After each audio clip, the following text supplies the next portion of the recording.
What would you do if you woke up as the most useless noble in a fantasy world? You're listening to Novel Readerer. Today, the greatest estate developer. Chapter 2, Part 2. All right, let's clear this up. You don't believe I'm going to actually build the Ondal room, do you? That's correct. Why not? Because Lord Lloyd has never worked a day in his life. And how would you know? I've heard stories. So you haven't seen it yourself, right? That's true. Well, Javier, I'm a little disappointed. You're judging me based on hearsay? That's called prejudice. You saw me draft the contract with the tavern owner, right? What do you think I'm going to do with that contract? Of course. You think I'll toss it aside and do nothing, right? That's not it. Sure it isn't. Lloyd could tell Javier was lying. Javier had a habit of looking away when he lied. He had done it just now. You probably think I'm going to keep delaying the construction, using the contract as an excuse to avoid paying for the damages, right? I just thought... That's exactly what prejudice is. You form an opinion without knowing the full story. That's how conflict starts. It leads to discrimination, broken families, and a fractured society. Javier remained silent. He was probably thinking Lloyd's argument was just nonsense. Lloyd didn't feel the need to change Javier's mind. Instead, he gestured toward him. Anyway, now that I know what you're thinking, could you step aside for a moment? What? Just take 2 steps to the side. I'm trying to measure something. Lloyd wasn't lying. He had been measuring the space even before Javier spoke up. This backyard was where the Ondal room would be built. Before starting construction, he had to survey the site and make sure everything was in order. I'll be building a small room, so I don't need to do a full survey, but the ground's a little uneven. I'll need to raise the foundation a bit. To one side of the yard was the tavern, and on the other side was the tavern owner's house. The Ondal room would be built between them. I should check the soil quality. Lloyd crouched down and examined the dirt. He scooped up some soil and squeezed it in his hand.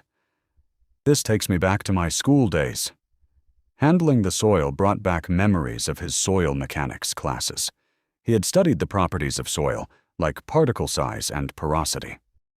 Thanks to that, he had handled countless amounts of dirt during his studies.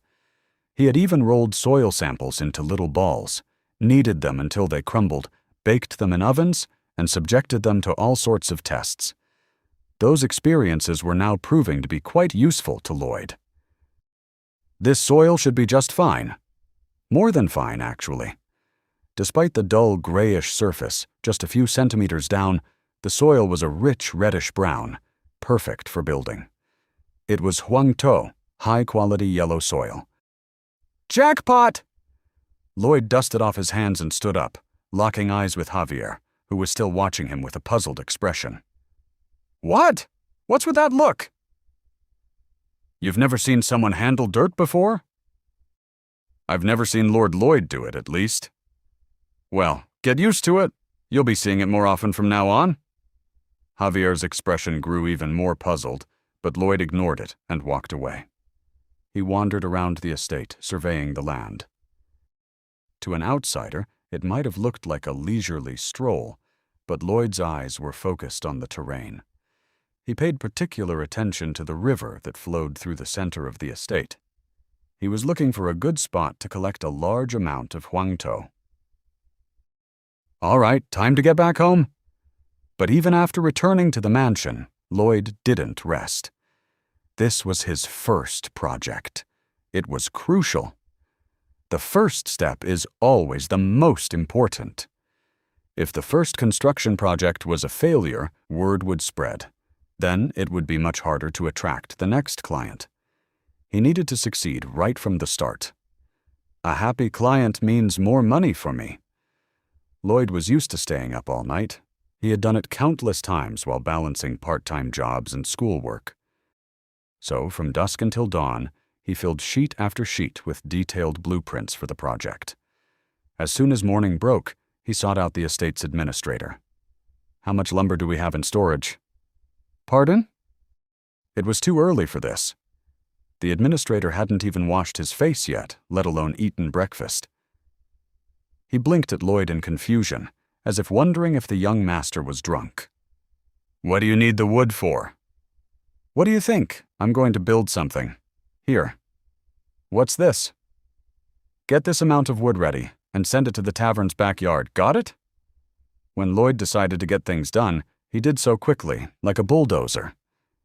His attitude left the administrator no choice but to nod in agreement. And so, before lunchtime, the ordered lumber was stacked high in the tavern's backyard. With the materials here, it's time to get started. Lloyd shed his cumbersome outer coat, leaving only a light shirt, and pulled on a pair of work gloves. With a shovel in hand, he felt completely at ease. After all, I've done this kind of work every school break. Even in the military, he had been called upon for construction work. All because he was a civil engineering major. Every time there was a project, the quartermaster would call him in. By the time he was discharged, he had become the company's go-to construction machine. Nothing like a good day of shoveling. Lloyd started by preparing the ground. He dug up the soil next to the yard and moved it to where the ondol room would be built, carefully packing it down as he went. If you pile up a lot of dirt at once and try to pack it all down in one go, it'll be a disaster later. It was a common mistake in ground preparation. The surface would look compacted, but underneath, the soil would still be loose. If you built on top of that, in a few years, the building would start to sink. Knowing this, Lloyd worked meticulously, moving and packing the soil bit by bit. Then he glanced over at Javier, who had been standing quietly by his side the whole time. He was focused solely on his job as a bodyguard. "Hey." "Yes, Lord Lloyd." "Yeah, I called you." "Do you have something for me to do?" "Yep. Grab a shovel and help me out." Javier said nothing. "What, you don't want to, is that it?" "If you helped, we could get this done twice as fast." "Oh, I'm sure the tavern owner's mother is still shivering in the cold right now. If she could sleep in a warm ondol room, she'd feel so much better. But that won't happen anytime soon. Why? Because the Honorable Sir Asrahan is refusing to shovel. If she could rest on a warm floor, her stiff joints would loosen and she'd smile again. But that won't happen anytime soon. Why? Because the Honorable Sir Asrahan is refusing to shovel." "Oh, it must be awful for someone with only a few days left to live to be denied their last simple wish. Give me the shovel." Unable to bear it any longer, Javier finally picked up a shovel.